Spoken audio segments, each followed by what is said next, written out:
Bien, aquí estamos de nuevo con este mundo de la física nuclear, que hasta ahora hemos tenido dos, tres sesiones, suena un poco como a chino, y el propósito de estos vídeos es que estas tres sesiones que tendremos antes del examen no es que nos den para aquí hacer cosas con la física nuclear muy grandes, pero sí para preparar un poco todo lo que es el temario, eh, sobre todo lo que nos piden en la EBAU, que es siempre el mismo tipo de cosas, sota, caballo, rey, y lo podemos repasar esencialmente en 5 minutos el tipo de cosas que nos pueden caer y esta vez sí que van a ser 5 minutos, no más.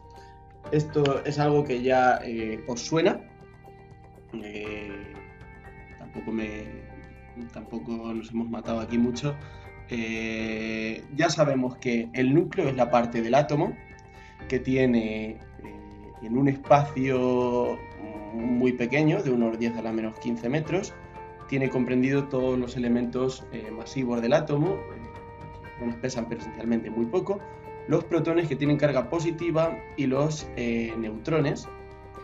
En un núcleo suele haber un número parecido de protones que de neutrones. En general, conforme uno avanza en la tabla periódica, conforme aumenta el número de protones z, el número de neutrones es un poco mayor que el de protones, porque no se repelen eléctricamente. Estos están unidos por una fuerza nueva, que es la fuerza nuclear fuerte, que actúa a distancias muy cortas, y el descubrimiento del núcleo viene de 1912, cuando Rutherford se dio cuenta de que cuando intentabas atravesar con partículas radiactivas una muestra de un material denso, no siempre era posible atravesarlo.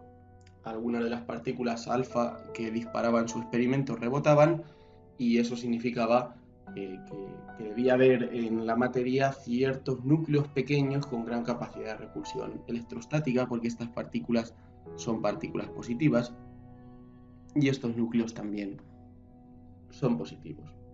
Bien, recordemos, un elemento se designa generalmente de esta manera. Este es el símbolo del elemento. Esto es lo que se llama el número másico. El número de másico es el número de neutrones, que se suele denotar así, más el número de protones.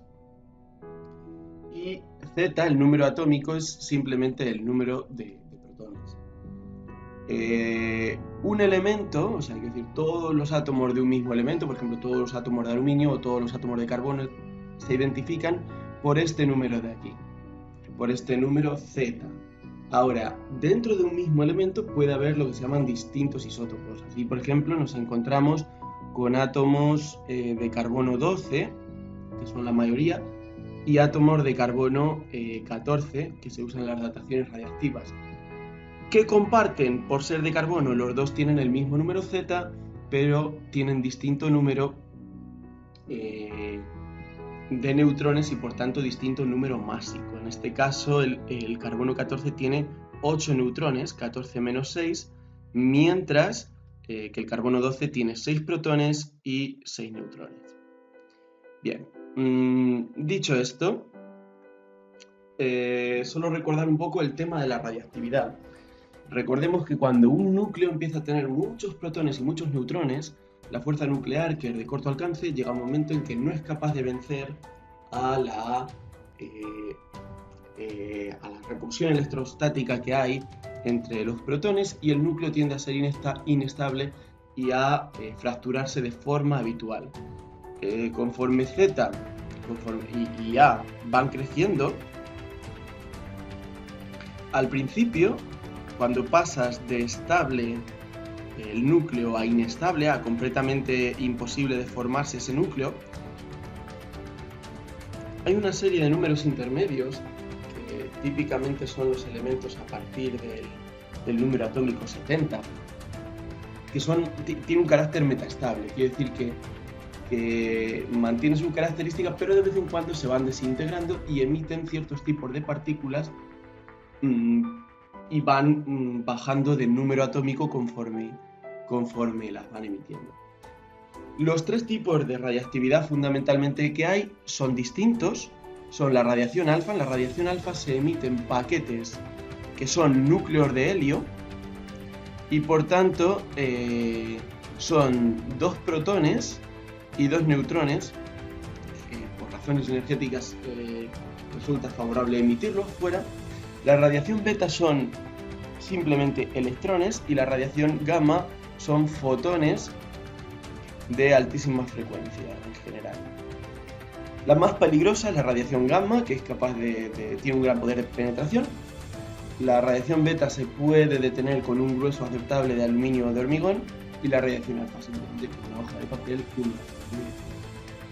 En términos de reacciones nucleares, ¿qué significa esto? Pues en una radiación de tipo alfa, al emitir un núcleo de helio, el elemento, el que sea, pasa a ser otro elemento distinto. ¿Por qué otro elemento? Porque el número atómico cambia. Al perder 2 protones, pasamos de número atómico Z a número atómico Z menos 2. Y como se pierden 2 protones y 2 neutrones, en total 4 constituyentes, 4 nucleones que se llama, tanto a los protones como a los neutrones se llaman nucleones, el número másico desciende en 4 unidades. La radiación beta, en general, la más típica, lo que ocurre es que un neutrón se transforma espontáneamente en un protón, dentro del núcleo un electrón y algo que se llama un antineutrino electrónico. Lo importante es que, como se pierde un neutrón pero se gana un protón, el número másico sigue siendo el mismo porque se pierde un protón pero se gana un neutrón.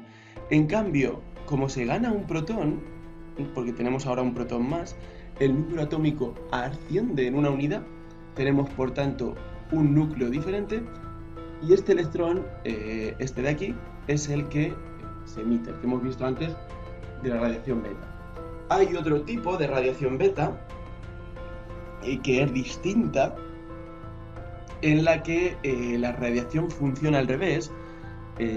Esencialmente lo que ocurre es algo un poco distinto, que es que no es exactamente así, pero es como si un protón se convirtiera en un neutrón, la antipartícula del electrón, que es lo que se llama un positrón, que tiene carga positiva, y un neutrino. Pero esto no lo vamos a considerar. También es otro proceso que se llama radiación beta, pero no tiene nada que ver con este curso. Y la radiación gamma es simplemente que un núcleo en un estado de mayor energía, igual que los niveles de Bohr, hay niveles de energía también en el núcleo, se convierte en el mismo átomo, en el mismo núcleo, pero en un estado de menor energía y emite un fotón. Las leyes de la radiactividad. La ley de la radiactividad, la ley principal, es que el número, tenés al principio una serie de núcleos que están intactos y esos núcleos tienen una probabilidad lambda, que es lo que se llama la constante radiactiva, de desintegrarse. Conforme se van desintegrando, quedan menos, y eso quiere decir que cada vez se desintegra más despacio. En física esos procesos conducen a lo que se llama una desintegración exponencial, que es lo que pone aquí. El número de átomos que quedan sin desintegrarse en función del tiempo es el número inicial por una exponencial negativa. Esta constante de aquí es lo que se llama la constante de desintegración o constante radiactiva, que tiene unidades de segundos a la menos 1, porque como vemos es un inverso del tiempo. Si lo despejamos, pasamos el n0 dividiendo, sacamos logaritmo y entonces el logaritmo de cancela uno con el otro, digámoslo así, es la función inversa y me queda menos lambda por t. Ahora, a mí lo que me suele interesar es a qué ritmo, cómo varía el número de núcleos que tengo en función del tiempo. Cuando hago eso, como la derivada de una exponencial sigue siendo una exponencial, ¿qué ocurre? Esta lambda, al derivar la función en función del tiempo, sale delante por la regla de la cadena y me queda que esto de aquí, que se llama actividad, y que me indica cuántas desintegraciones hay por segundo, es igual, fórmula súper importante, a la constante radiactiva por el número de núcleos que hay en ese momento. Pero si uno sustituye esta fórmula de aquí arriba, le queda que la actividad también tiene un decaimiento exponencial. La actividad en función del tiempo es igual a la inicial, igual que antes por E a la menos lambda T. ¿Qué unidades tiene esta actividad? Pues desintegraciones, que no tienen unidad, por segundo en sistema internacional, o directamente se suele poner en segundos a la menos 1, o a veces se usa una unidad llamada el becquerel, que es exactamente eso. Otras dos maneras de indicar cómo de rápido se desintegra una muestra radiactiva son lo que se llama la vida media, esta tau, que es directamente el inverso de la constante radiactiva y que se mide en segundos, o el llamado tiempo de periodo de desintegración, que es lo mismo que la vida media dividido por un factor logaritmo neperiano de 2, o sea, 0,693, etc. ¿Por qué se incluye esto? Porque el periodo de semidesintegración me indica el tiempo que tiene que pasar para que el número de átomos, de núcleos, se reduzca a la mitad de los originales que había. Estas tres fórmulas hay que sabérselas bien porque son tres parámetros que se usan indistintamente. Finalmente, ¿cómo paso de número de núcleos a masa? Bien, el número de núcleos se puede agrupar por paquetes que se llaman moles, como en química. Tenemos aquí que es igual al número de moles por una cantidad que es el número de Avogadro, que es 6,022 por 10 a la 23. El número de Avogadro esencialmente es el inverso de lo que pesa un átomo de hidrógeno, por decirlo así. Ahora, el número de moles es igual a la masa en gramos de la muestra partido por la masa molecular o masa molar dada en gramos por mol o en unidades. Esta fórmula va a ser también muy interesante. En particular, esta fórmula que nos dice que si tenemos una desintegración de un núcleo, al sustituir como esto es constante y esto es constante, nos va a quedar también que la masa en función del tiempo va a ser igual a la masa inicial por E a la menos lambda T o cualquiera de las fórmulas similares que hemos visto antes. Y bueno, esto es todo. O sea, en una reacción nuclear, núcleos de un tipo pasan a ser núcleos de otro y conforme pasa el tiempo paso de tener un número inicial a tener un número distinto n, y los núcleos que se van formando, pues si han pasado de tener n0 a tener n de x, el resto, n0 menos n, los he ganado de otro tipo de núcleo. A veces esto, si nos pidieran reacciones nucleares, que rara vez lo hacen, nos podría servir. Último concepto importante, lo que se llama la energía de enlace por nucleón o el defecto másico, que es esto de aquí, este delta M, se llama defecto másico. Las cosas quieren estar siempre en general juntas, ¿por qué? Porque tienen menor energía. Y Einstein nos dice que la diferencia de energía se traduce en una diferencia de masa, donde la constante de proporcionalidad es la velocidad de la luz al cuadrado. Esto en general en reacciones químicas y demás puedes pasar por el forro porque son energías muy pequeñas, del orden del electronvoltio. En el núcleo la energía que encierras es mucho mayor, en general del orden del megaelectronvoltio, 1.000.000 de veces mayor. Y por tanto, ¿qué tenemos? Pues lo que tenemos es que estos dos conceptos están ligados. Esto es lo que se llama la energía de ligadura y esto es el defecto másico. El defecto másico lo que indica que es, el defecto másico lo que indica es que la masa de los nucleones por separado, o sea, si tú sumas, por ejemplo, tienes un átomo de helio, 2 protones y 2 neutrones, sumas la masa de 2 protones y de 2 neutrones, y luego coges y le restas la masa del núcleo, por ejemplo, en este caso la masa del helio, te sale un número positivo. Estos tienen más masa por separado que el núcleo. Eso te expresa precisamente cuánta energía los está ligando. Y es el fundamento de la fusión nuclear y de la fisión, que ahora no voy a entrar a explicar porque se va un poco del tema. Bien, esta es un poco la parte del resumen teórico y ya está, ¿no? A partir de ahora todo va a ser problemas. Vaya por Dios, los 5 minutos de antes se nos han convertido en 15. Bueno, en fin, son cosas que sabíais que podían pasar. Pero ya estamos aquí con los ejercicios. Hay una saga de ejercicios que ejemplifican, se van repitiendo los distintos aspectos, pero un poco he tratado de coger ejercicios diversos que cojan todo lo que nos puede caer. Vamos a ver este primero. Nos dice que después de un tiempo de 191,11 años, el contenido en radón 226 de una determinada muestra es un 92% inicial. ¿Qué nos están diciendo? Nos dicen que el número de núcleos que nos quedan después de un tiempo igual a 191,11 años, ¿a qué es igual? Es igual a el 92%, o sea, 0,92 del número inicial que tenía, de N0. Y ahora me dicen, determine el periodo de semidesintegración. O sea, me están pidiendo que yo saque el T a la 1/2. Pues voy a usar la fórmula de la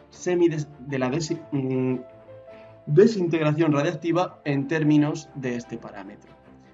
Bien, vamos a ver. Me queda que el número de núcleos es igual a el número inicial por E a la menos, y aquí aparece el logaritmo de 2 por el tiempo partido por el periodo de semidesintegración. En este caso, el número de núcleos que tengo es 0,92 veces el número inicial, y por tanto, al emparejar estas dos partes de la fórmula, lo que me queda es que el número inicial no lo necesito saber, se me va directamente. Para despejar esta exponencial, directamente saco logaritmos a ambos lados. Me queda que el logaritmo de 0,92 es igual a menos el logaritmo de 2 por el tiempo partido por el periodo de semidesintegración. Y de aquí, ¿qué me queda? De aquí me queda que el periodo de semidesintegración es igual a... lo paso primero, estaba dividiendo, multiplicando, y este pasará dividiendo, menos el logaritmo de 2 por el tiempo, que era en este caso 191,11 años, partido del logaritmo de 0,92. Sustituyo los datos, menos logaritmo de 2 por 191,11 partido por logaritmo de 0,92. En esto, fijémonos, no he convertido de años a segundos. Se podría hacer, otra opción es hacerlo todo en sistema internacional, hacer el factor de conversión, pero si yo soy coherente, si este tiempo está en años, este también lo estará en años, puedo mantener perfectamente los años. Meto esto en la calculadora, me queda 1588,68 años, ¿vale? O sea, este es el periodo de semidesintegración. Ahora, otra ventaja que tiene eso es que en segundos me dará un número enorme con el que me va a ser muy difícil comparar y ver si tiene sentido lo que me va dando. Ahora, apartado B me dice, ¿cuántos núcleos de radón 226 quedarán transcurridos 200 años desde el instante inicial si la masa inicial de radón 226 en la muestra era de 40 microgramos? O sea, la masa inicial me están diciendo que era 40 microgramos, o sea, 40 por 10 a la menos 6, que me queda 4 por 10 a la menos 5 gramos. Ok. Y para convertir de masa a núcleos usamos la fórmula que hemos visto anteriormente, que esto es igual a la masa partido por la masa molar por el número de Avogadro. Todos estos datos me los van a dar aquí, no me tengo que preocupar yo por ellos. ¿Y esto qué me queda? Me queda 4 por 10 a la menos 5 partido de la masa molar, que era 226 UMAS, y por 6,02 por 10 a la 23. Y esto me da, como era la masa inicial la que he metido aquí, me da el número de núcleos inicial, que es 1,065 por 10 a la 17 núcleos. Ok. Pues ahora, si tengo el número inicial, tengo que calcular el número después de 200 años. O sea, cuando t es igual a 200 años, como está todo en años, puedo usar perfectamente este dato. Meto la fórmula típica, n0 por e.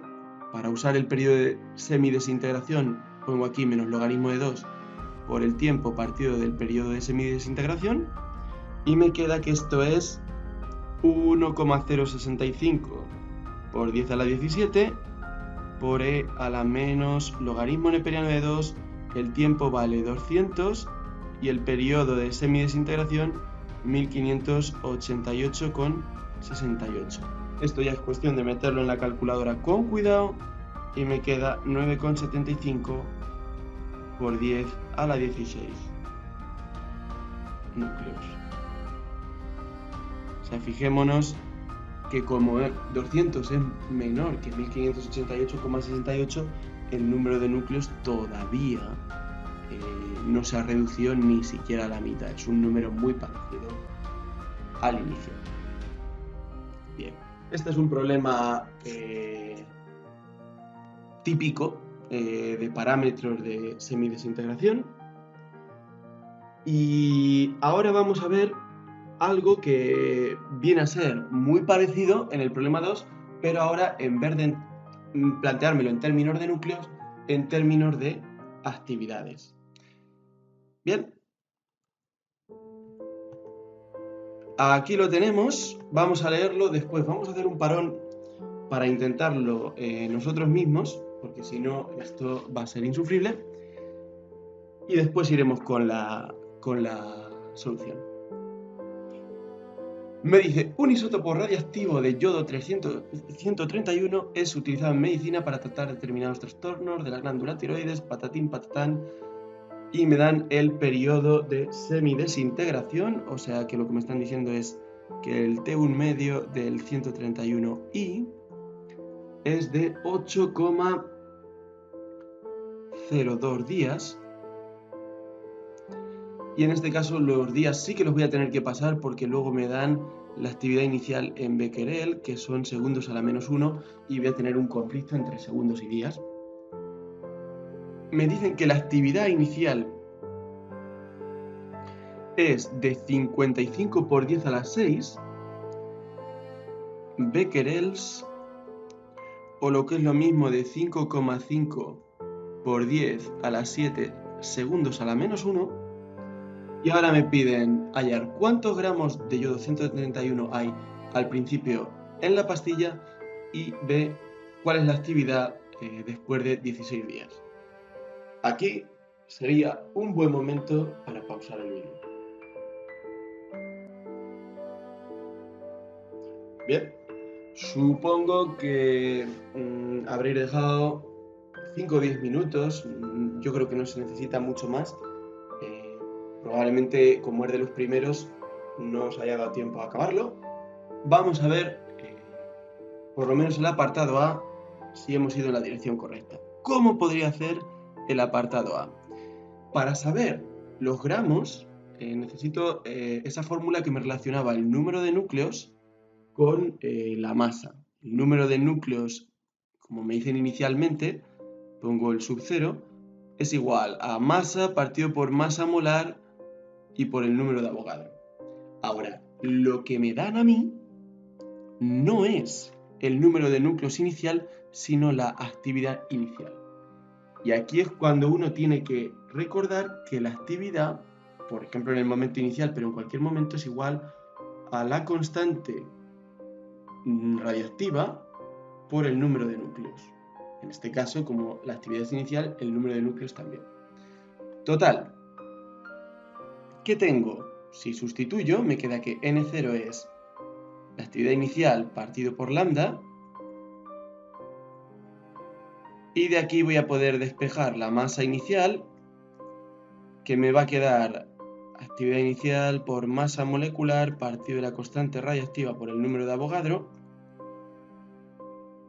y metiendo los datos me queda 5,5 por 10 a la 7.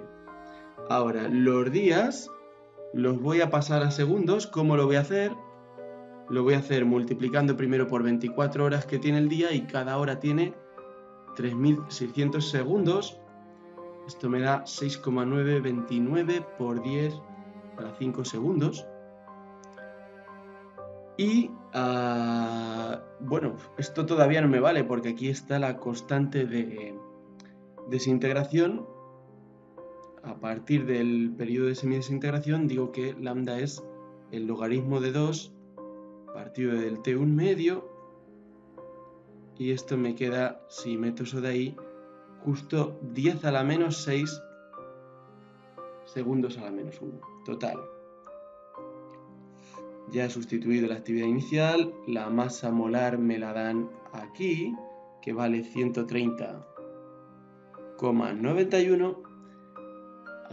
La constante de desintegración es 10 a la menos 6, y el número de Avogadro, que también me lo dan aquí, 6,02 por 10 a la 23. Pim pam. Lo meto en la calculadora. Con cuidado siempre que metáis a la calculadora este tipo de números, sobre todo en notación científica, un paréntesis en el denominador, y esto me queda 1,19. La masa, recordemos que como esto va en UMAS, la masa aquí no va en kilos, sino en gramos. 10 a la menos 8 gramos de yodo 131. Esta va a ser la respuesta del apartado A. Vamos con el B, que nos va a caber aquí mismo. Y el B nos pide la actividad cuando el tiempo es de 16 días. Bueno, pues usamos la fórmula de siempre. La actividad, ¿a qué va a ser igual? A la actividad inicial por E a la menos lambda por T. Y nada, ya solo me queda sustituir. Me queda 5,5 por 10 a la menos 7 por E a la menos 10 a la menos 6. Y ahora aquí, por ejemplo, en un rincón vuelvo a hacer lo de antes. Tengo que tener cuidado porque esto es segundos a la menos 1. Tengo que convertir los días a segundos. Cuando multiplico por 24 y por 3600 me queda 1,382 por 10 a la 6 segundos. Y eso lo meto aquí. Si queréis, el 10 a la menos 6 se va con el 10 a la 6. Sustituyo en la calculadora y me queda que la actividad es 1,38 por 10 a la menos 7 segundos a la menos 1, si queréis ponerlo como becquerel o si queréis ponerlo como desintegraciones por segundo.